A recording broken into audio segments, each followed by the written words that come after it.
Hello guys. So today we'll be talking about printf and scanf function in C. Right?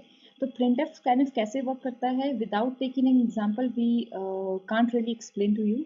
तो मुझे क्या करना है, एक एग्जाम्पल लेना है सिंपल से, और through that example I am going to explain you how printf and scanf works in a C program. All right. तो let's take an example where you have to find the simple interest. Right? तो आपको क्या करना है, simple interest find out करना है. तो normally अगर मैं देखूं कि सिंपल इंटरेस्ट का फॉर्मूला क्या होता है, तो सिंपल इंटरेस्ट का क्या फॉर्मूला होता है, P principal into R that is rate of interest into time that is in years divided by 100. तो ये हमारा सिंपल इंटरेस्ट का फॉर्मूला है, और मैं बोल रही हूँ कि मुझे क्या फाइंड आउट करना है, SI. If you have PRT given, तो PRT वैल्यूज आपको गिवन है और आपको SI निकालना है. राइट? सो मैथमेटिकली तो बहुत ईजी है, आराम से मल्टीप्लाई करके 100 से डिवाइड कर दो. अब मैं आपसे बोल रही हूँ इसके लिए C का प्रोग्राम लिखो. तो क्या करना पड़ेगा, जो P की वैल्यू और R की वैल्यू और T की वैल्यू आपके पास होनी चाहिए. तो where this value is coming, तो मैं बोल रही हूँ कि आपकी जो वैल्यू है वो आपकी डिफर कर सकती है user to user. So these values can depend upon, can be different from user to user. तो अब मैं बोलती हूँ कि ये वैल्यू फिक्स नहीं है. तो आपको क्या करना है, you have to take input from user. तो आपको यूजर जो भी इनपुट देगा आपको बोलना पड़ेगा enter values for P R and T. तो यूजर आपको इसकी वैल्यूज एंटर करके देगा. राइट? तो जो भी वैल्यूज आपको एंटर करके देंगे वो वैल्यूज आपको मेमोरी में स्टोर करवानी पड़ेगी. राइट? क्योंकि हमारा प्रोग्राम कैसे वर्क करता है, हमारी रैम मेमोरी होती है जहाँ पर हमारा डेटा स्टोर होता है, that is a primary memory. और उस मेमोरी से आपका जो भी डेटा है दैट इज PRT, तो पहले उसके लिए स्पेस एलोकेट होती है. तो मैं बोल रही हूँ P मुझे स्टोर करना है मेमोरी में. तो P के लिए कितनी स्पेस एलोकेट होगी वो डिपेंड करता है आपने कौन सा मॉडिफाई, कौन सा डेटा टाइप लिखा हुआ है. इंट लिखा है तो उसके अकॉर्डिंग स्पेस चली जाएगी. अगर फ्लोट लिखा है तो उसके अकॉर्डिंग स्पेस चली जाएगी. अगर कोई और डेटा टाइप है तो उसके अकॉर्डिंग स्पेस एलोकेट हो जाएगी. तो सबसे पहले क्या होगा, डेटा वैल्यू स्टोर करने से पहले आपको स्पेस एलोकेट करनी पड़ेगी. ठीक है? जैसे कि चेयर में आप बोलते हो कि आपको किसी फ्रेंड के लिए आपको एक चेयर में एक चेयर आपको एलोकेट करवानी है. ठीक है? चेयर रिजर्व करवानी है. तो पहले एक एम्प्टी चेयर लेके आओगे, बाद में आपका फ्रेंड उसमें बैठेगा. राइट? तो सिमिलरली पहले आपको एक स्पेस चाहिए होगी, बाद में वैल्यू को स्टोर करोगे. अब कितनी स्पेस चाहिए होगी वो डिपेंड करता है कौन सा डेटा टाइप आप यूज कर रहे हो. तो अगर मुझे इंटीजर टाइप की वैल्यू स्टोर करनी है तो आप लिखोगे INT. इसमें मैंने डिटेल में आपको बता रखा है कि इंटीजर डेटा टाइप्स, जो वीडियो है वो आप रेफर कर सकते हो अगर आपको देखना है कि इंटीजर डेटा टाइप्स में कैसे वैल्यू स्टोर होती है मेमोरी में और कितना आपको स्पेस चाहिए होता है. राइट? इंटीजर कितना स्पेस आपको एलोकेट करके देगा. सिमिलरली फ्लोट होता है अगर आपको रियल वैल्यू स्टोर करनी है जिसमें आपका डेसिमल पॉइंट होता है, जैसे 3.2 हो गया. ठीक है? और इसमें कैसे होता है, सिर्फ इंटीजर आपकी वैल्यूज, जैसे 3 हो गया. तो आपको पता चल गया कि वैल्यूज मुझे किस टाइप की स्टोर करनी है और उसके लिए कितना स्पेस मुझे चाहिए वो मुझे पता चल जाता है डेटा के टाइप से. राइट? तो पहली चीज हो गई, मैंने स्पेस रिजर्व करी कहाँ पे, रैम में. दूसरी चीज, अब जब स्पेस रिजर्व कर रही है वो कैसे फाइंड आउट करेगा, फर्स्ट और सेकंड स्टेटमेंट देखो. आपका प्रोग्राम शुरू हो गया है कर्ली ब्रेसेस से. आपने लिखा इंट P एंड T, यानी कि दो वैल्यू आपकी इंटीजर टाइप की है. वो कौन सी है, P दैट इज प्रिंसिपल और T that is your time. तो ये दो वैल्यू, ये यूजर के अकॉर्डिंग आपने as a programmer you have written the code. Right? तो ये आप चेंज भी कर सकते हो. ये सिर्फ एक एग्जांपल के लिए मैंने लिया है कि आपका जो प्रिंसिपल है और जो टाइम की वैल्यू है वो इंटीजर में आप इनपुट लोगे. सिमिलरली जो आपका रेट ऑफ इंटरेस्ट है और जो सिंपल इंटरेस्ट की वैल्यू फाइंड आउट होगी वो आपकी फ्लोट के टर्म में होगी, मतलब रियल वैल्यू हो सकती है. राइट? तो अब क्या होगा, जब आपने ये फर्स्ट स्टेटमेंट लिखा तो इंटीजर के इक्वल स्पेस एलोकेट हो जाएगी आपकी मेमोरी में. तो P के लिए स्पेस एलोकेट हो गई, वैसे ही T के लिए भी स्पेस एलोकेट हो जाएगी. कितनी हो जाएगी वो डिपेंड करता है आपके compiler to compiler. Right? That is not fixed. तो इसके ऊपर भी वीडियो है, आप देख लेना. दूसरा है आपका फ्लोट R. तो फ्लोट के लिए भी भाई मैंने बोला मेमोरी में रिजर्व कर दो. फ्लोट के लिए R के लिए भी हो गई और SI के लिए भी मेरी रिजर्व हो गई सम स्पेस. राइट? तो अभी मैंने सिर्फ इतना किया कि कुछ मेरी स्पेसेस मेमोरी में एलोकेट हो गई जो कि एम्प्टी है. दूसरा मैंने बोला, अब लिखा प्रिंटफ स्टेटमेंट. प्रिंटफ में लिखा एंटर वैल्यूज ऑफ PTR. तो जो भी कुछ आप डबल कोट के अंदर लिखते हो, यहाँ पे डबल कोट के अंदर लिखोगे वो आपका एज इट इज प्रिंट हो जाता है. ठीक है? एज इट इज प्रिंट होने का क्या मतलब है, अगर मैं इस प्रोग्राम को रन करूंगी si.c-o si,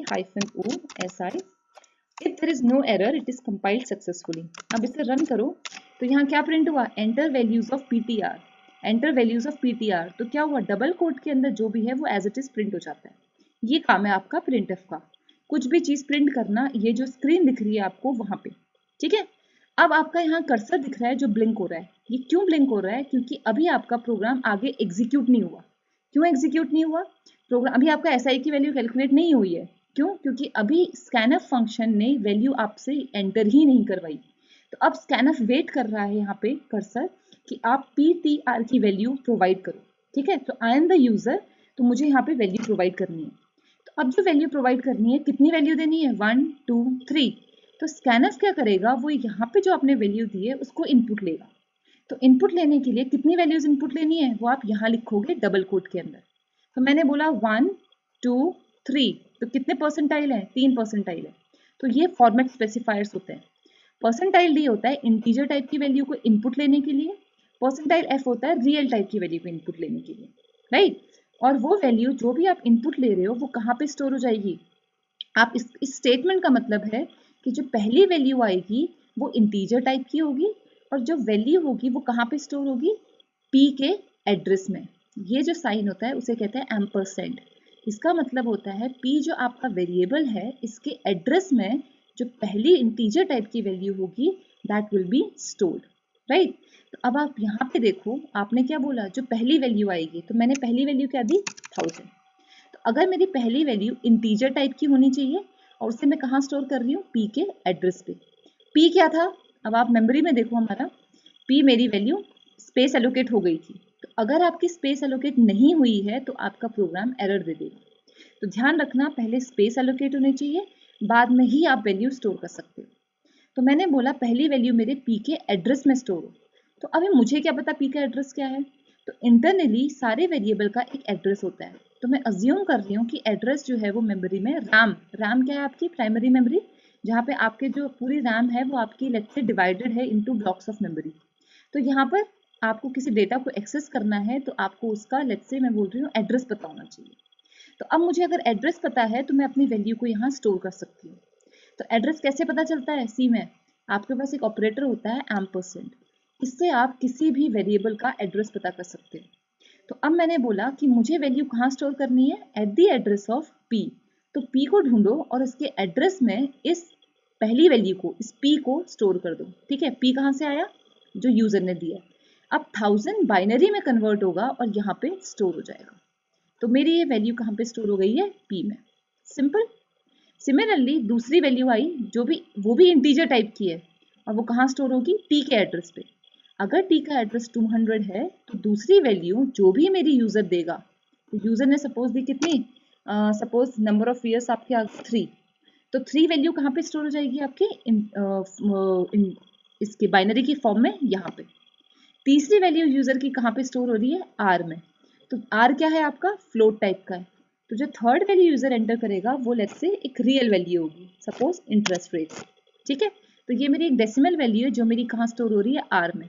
वो किस टाइप की है? फ्लोट टाइप की है। इतना लिखा मैंने। जब मैं ये 3 स्टेटमेंट लिखूंगी और मैं एंटर दबाऊंगी तो मेरी वैल्यूज कहाँ पे स्टोर हो जाएंगी? ये सारी वैल्यूज मेरी मेमोरी में अब स्टोर हो चुकी हैं। ठीक है, अब जब ये 3 वैल्यू मेरी मेमोरी में स्टोर हो चुकी हैं तब आपका एसआई कैलकुलेट हो जाएगा। अब ये एसआई जो है वो कौन कैलकुलेट करता है? हमको पता है कि आपका जो ALU है ऑफ सेंट्रल प्रोसेसिंग, ये CPU का जो ALU है, that particular part is responsible to perform the calculation. तो ये जो रैम है जहाँ पे आपकी P की वैल्यू और R की वैल्यू और T की वैल्यू स्टोर हुई थी, यहाँ से सारा डेटा किसके पास पहुँचता है? ये डेटा पहुँचता है आपका CPU के पास। CPU में कौन है आपके पास? ALU। तो ये जो आपका ALU है ये आपका ये मैथमेटिकल ऑपरेशन उसने परफॉर्म कर दिया। ठीक है, तो SI की वैल्यू उसने फाइंड आउट कर दी। और जो ये SI लिखा हुआ है, ये SI आपकी मेमोरी में आपने स्पेस एलोकेट करा था। तो ये SI की जो भी वैल्यू आई होगी वो वापस से जाके कहाँ स्टोर हो जाएगी? आपकी रैम में। ठीक है, क्यों? क्योंकि SI के लिए भी आपने कुछ स्पेस पहले एलोकेट किया हुआ था। तो अब मेरी वैल्यू स्टोर हो गई है यहाँ पे। अब ये स्टेटमेंट भी कंप्लीट हो गया, जो भी आंसर था वो मेरा SI में वापस स्टोर हो गया। अब मैं बोलती हूँ प्रिंट करो SI की वैल्यू। तो printf क्या करता है? मैंने आपको बताया था, printf will directly print the value onto the screen। तो स्क्रीन पे वैल्यू कैसे प्रिंट होती है? जो भी कुछ डबल कोट के अंदर होता है वो एज इट इज प्रिंट हो जाता है, right, except for percentile, these percentile characters. तो परसेंटाइल के केस में क्या होता है? जब भी आपका compiler will encounter this percentile character, वो कॉमा के बाद जो भी पहला वेरिएबल होगा उसको यहाँ रिप्लेस कर देगा। तो अब ध्यान से देखो, परसेंटाइल एफ का क्या मतलब है कि कॉमा के बाद जो भी पहला डेटा होगा उसको उठाओ और यहाँ पे रिप्लेस कर दो। तो यहाँ पे क्या हो जाएगा, वैल्यू प्रिंट हो जाएगी सिर्फ एसआई की जो भी वैल्यू होगी, और वो किस टाइप की वैल्यू है, वो एक फ्लोट टाइप की वैल्यू है, इसीलिए आपने यहाँ पे परसेंटाइल एफ लिखा हुआ है। तो मैं इसको अभी हटा देती हूँ यहाँ से, इसको मैं कमेंट कर देती हूँ, ठीक है। लास्ट स्टेटमेंट, जो लास्ट वाला स्टेटमेंट है वो आपका क्या है, ग्रीन कलर से दिख रहा है। इसका मतलब ये जो सिंबल मैंने यूज करे हुए हैं कैरेक्टर्स, ये कमेंट्स के लिए यूज होते हैं। It means it has nothing to do with your program, right. तो इसका कोई फर्क नहीं पड़ता। अब अगर मैं इसको एंटर दबाती हूँ तो मेरा क्या आ गया, आउटपुट। अभी क्योंकि मैंने कमेंट बाद में किया हुआ है तो आपको आउटपुट रिफ्लेक्ट अभी नहीं होगा। Let me again compile it and let me again execute it. फिर से एंटर करो 1000, let's say number of years is 2 and receipt interest rate. Answer क्या आया, आंसर में मुझे सिर्फ एक वैल्यू प्रिंट होगी because you have only written percentile f. तो वो कॉमा के बाद जो भी पहला डेटा होगा उससे उसे रिप्लेस कर देगा। तो आंसर क्या होगा, एक डेसिमल वैल्यू, एक फ्लोट वैल्यू जिसमें आपके कितना प्रिसीजन रहेगा, 6 डिजिट्स का। तो आंसर आ गया 134.000000, that is expected from this particular value, right? So I hope this point is clear, and now we can see other variations of printf and scanf. अब मैं इसको कमेंट कर देती हूँ। अब मैं सिंपल इसको प्रिंट करती हूँ। तो इस टाइम में सोचो क्या आउटपुट होगा, एसआई की वैल्यू कैलकुलेट हो गई, यहाँ तक सब कुछ सेम रहेगा। जब प्रिंट करने की बारी आई तो अब पिछली बार आप एक ही वैल्यू प्रिंट कर रहे थे, this time you are going to print 4 different values.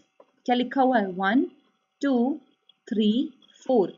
This time you have used this percentile operator 4 times.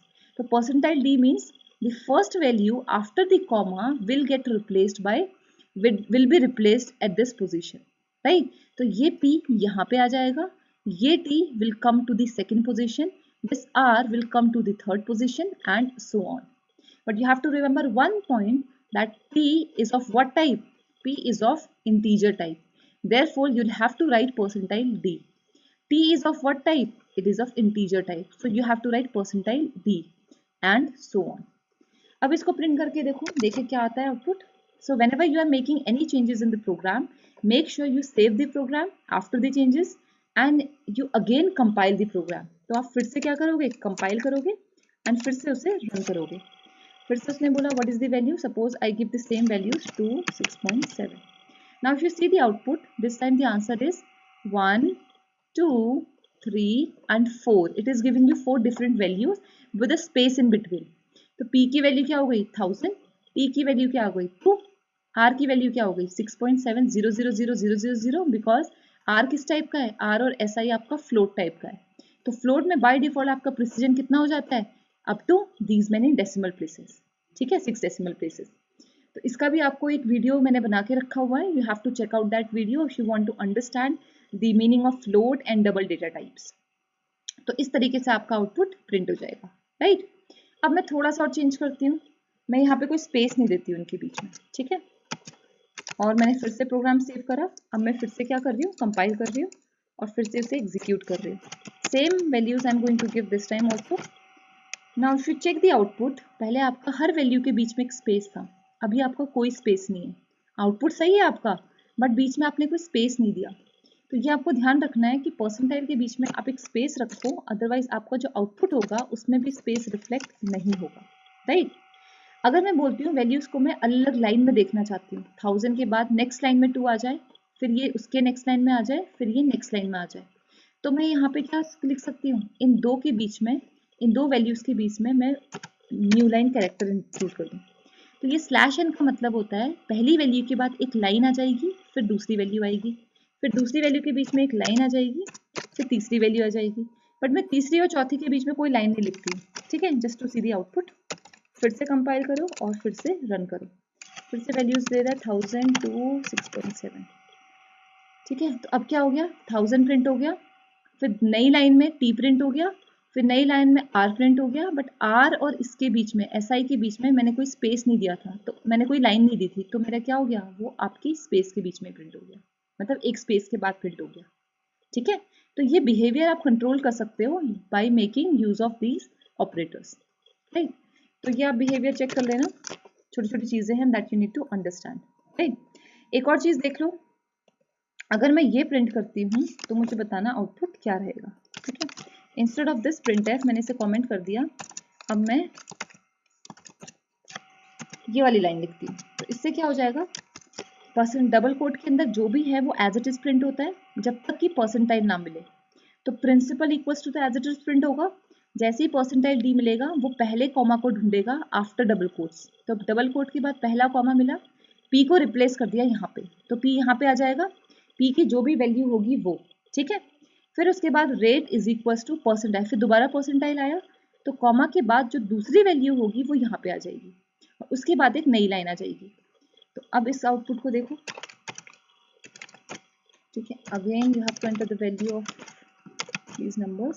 इस बार देखो principal equals to 1000 and rate is equals to 6.7 something. तो प्रिंसिपल परसेंटाइल डी कहाँ से आया, परसेंटाइल डी आपका P में, P यहाँ पे आ गया है, आर आपका यहाँ पे आ गया है। तो जहाँ भी आपका परसेंटाइल आएंगे वो सारी वैल्यू रिप्लेस हो जाएंगी कॉमा के बाद जो भी वेरिएबल्स है, ठीक है। तो इस तरीके से आपका printf is going to print the value और यहाँ पे आपका वैल्यूज कैसे होंगी, स्टोर हो जाएंगी। अब स्कैनफ क्या करता है, फिर से आ जाता है, स्कैनफ क्या करेगा, वैल्यूज को मेमोरी में स्टोर करेगा इन एड्रेसेस पे, ठीक है। तो ध्यान रखना यहाँ पर आप सिंपल पी नहीं दे सकते, नहीं तो एरर आ जाएगा, ठीक है। एरर क्या आएगा, मतलब ये समझ लो कि वो पी को वो पी के एड्रेस पे हमें स्टोर करना था। तो जब तक आप एम्परसेंड नहीं लिखोगे तो उसे समझ में नहीं आएगा कि वो किस चीज को डिनोट कर रहे हो आप, ठीक है। तो अब मैं अगर यहाँ पे एक स्पेस दे दूं तो क्या होगा, ये भी ध्यान रखना है। आप बीच में यहाँ पे एक स्पेस दे दो तो उस केस में कभी कभी ये प्रॉब्लम आ सकती है कि आपने एंटर करी 1000, आपने करा 2, आपने करा 6.7, अब आपका आउटपुट नहीं आया, फिर से कर्सर आ गया, ठीक है। अब ये जो फिर से कर्सर है ये आप एंटर दबाओगे ये आता रहेगा। तो मैंने क्या किया, मैंने बोला ये जो कर्सर है मेरा आता रहेगा, क्यों आ रहा है, क्योंकि आपने एक स्पेस दे दिया है।